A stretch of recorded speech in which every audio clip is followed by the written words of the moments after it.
अस्सलामुअलैकुम वरहमतुल्लाहि वबरकातुहू।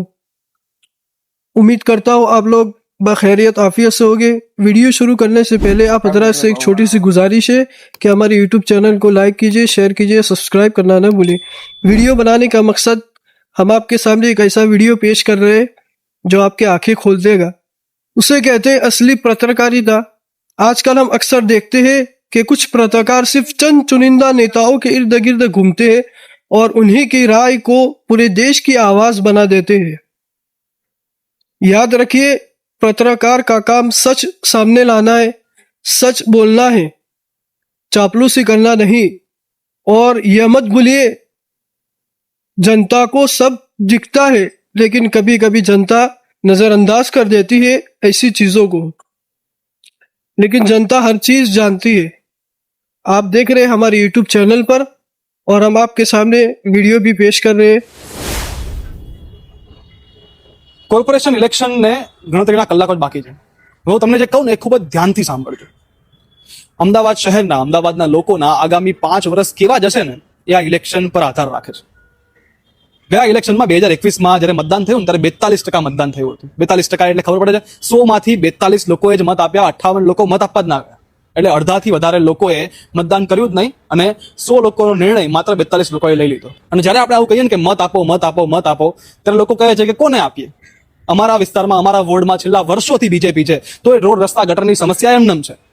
કોંગ્રેસને આપીએ? કોંગ્રેસના પોતાના પક્ષની અંદર જ વિખવાદ છે। એ લોકો વિપક્ષમાં કેટલા સમયથી છે પણ વિપક્ષ જેવું કે કામ જ નથી કરી રહ્યા। એ લોકો બસ બેઠા છે, રાહ જોવે છે કે બીજેપી હારશે તો અમે આવશું, મહેનત નથી કરવી। એમાંથી ઘણા ખરા નેતાઓ કે જેમને સારી સારી ઓફરો મળી એટલે તરત જ બીજેપીનો ખેસ પહેરી લે છે। હમણાં ઉમેદવારી ફોર્મ ભરવામાં પણ એવું થયું। પહેલા મોટે ઉપાડે વાજતે ગાજતે ઉમેદવારી ફોર્મ ભરવા ગયા અને પછી કંઈક લાલચ મળી, કંઈક ઓફર મળી એટલે એ ફોર્મ પાછું ખેંચી લીધું।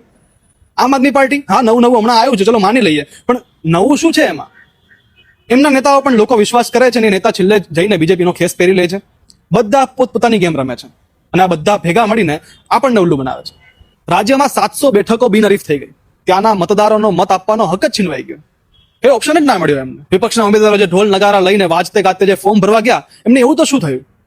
અમુકને ધમકાવવામાં આવ્યા, અમુકને કંઈક લાલચ આપવામાં આવી। હા, કંઈક તો આપ્યું હશે ને। એમને તો તમે સમજો કે એક દિવસ પહેલા ફોર્મ ભરવા ગયા, પછી ફોર્મ પાછું લેવાનું કારણ શું હોય? એમને તો કોણ પાછું લેવાનું છે? આ બધા ભેગા મળીને આપણને મૂર્ખ બનાવે છે અને પોતાના ઘર ભરે છે। આમાં ભૂલ એમની નથી, ભૂલ આપણી છે। આપણે જે નેતાઓને એટલું બધું મહત્વ આપી દીધું છે, જે સેવક બનવા માટે આવેલ છે આપણે એના સેવક બની ગયા છે।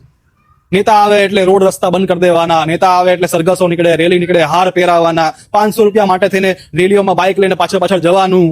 આપણે આ બધું કરીએ છીએ। નેતા આવે એટલે ફોટા પડાવવાના જોડે, પછી સોશિયલ મીડિયામાં મૂકવાના, પછી મોટો બડાપો મારવાનો કે જો મારી ઓળખાના નેતા સાથે છે, મારું કામ તો આમ થઈ જાય। આપણે આ સિસ્ટમ ઊભી કરી છે, આપણને શોર્ટકટ જોઈએ છે। તમે આ ઇલેક્શનનું મહત્વ સમજો। આ કોર્પોરેશનનું ઇલેક્શન છે। આમાં કોઈ ચહેરો, પાર્ટી, કોઈ જાતિ, ધર્મ આ બધું બાજુ પર મૂકીને એવા વ્યક્તિને મત આપો જે તમારું કામ કરીને આપે। અને તમને નથી ખબર કે કોણ ઉમેદવાર ઉભા છે, હું નથી ઓળખતો, મને પોલિટિક્સમાં એટલો રસ નથી, તો તમે તમને જે પાર્ટીની વિચારધારા ગમે, જેનું કામ ગમે, જે પણ પાર્ટી ગમે છે, જે પણ વ્યક્તિ ગમે છે, એને મત આપો, પણ એના સેવક ના બની જાઓ। કોણ છે એ વ્યક્તિ? તમારામાંથી જ આવેલ, તમારા દ્વારા ચૂંટેલ એક વ્યક્તિ છે જેને તમારા કામ કરવા માટે તમે ચૂંટેલ છે।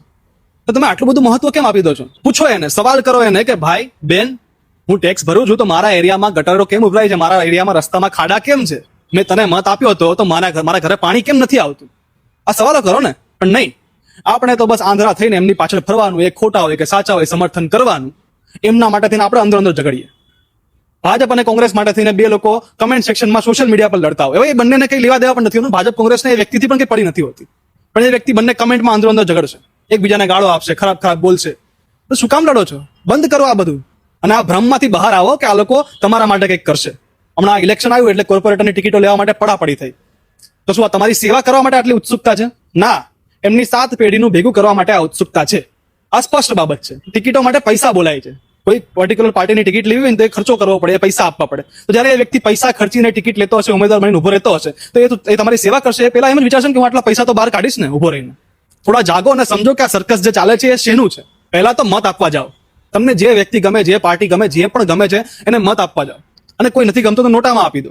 આ ખબર છે નોટાનો કઈ અર્થ નથી। નોટામાં તમે મત આપશો એટલે નોટામાં ગમે તેટલા મત મળશે, એના પછીના જે ઉમેદવારો હશે એ જ વિજેતા કહેવાશે। બધી વસ્તુ ખબર છે, બધું બરાબર છે, પણ એકવાર તમે નોટા અજમાવો તો ખરા। તમે મત આપશો એમાં તો એનું મહત્વ વધશે। અને આ આખી ગેમ મત આપવા સુધી સીમિત નથી। મત આપ્યા બાદ પણ તમે જેને મત આપ્યો છે તેને સવાલો કરો, તેનું આંધળું અનુકરણ કરવાનું બંધ કરો। જ્યાં એની ભૂલ છે ત્યાં એને ટોકો, સવાલ કરો। જ્યારે તમે સવાલ કરવાની શરૂઆત કરશો ત્યારે આ જે ટિકિટો લેવા માટે પડાપડી થાય છે ને એ ઓછી થઈ જશે. ડરશે એ ટિકિટ લેતા પહેલા કે જો હું આ જગ્યાએથી ઉભો રહીશ ને કે ઊભી રહીશ ને તો લોકો મને સવાલ કરશે, મારે એમનો જવાબ આપવો પડશે, મારે એમને કામ કરીને દેવું પડશે, અને ત્યારે જઈને દેશમાં ખરી લોકશાહી આવશે. આ લોકોએ કોર્પોરેશનની સીટને પૈસા કમાવાનું સાધન ગણી લીધું છે. એ કોર્પોરેશનની સીટને જવાબદારી નથી ગણતા. તમે એમની જવાબદારી યાદ અપાવો, થોડા જાગો અને 26 એપ્રિલે मतदान કરીને લોકશાહીને વિજયી બનાવો. अगर ये वीडियो आपको अच्छा लगा हो तो लाइक कीजिए, शेयर कीजिए और सब्सक्राइब करना ना भूलें. जज़ाकल्लाहु खैर.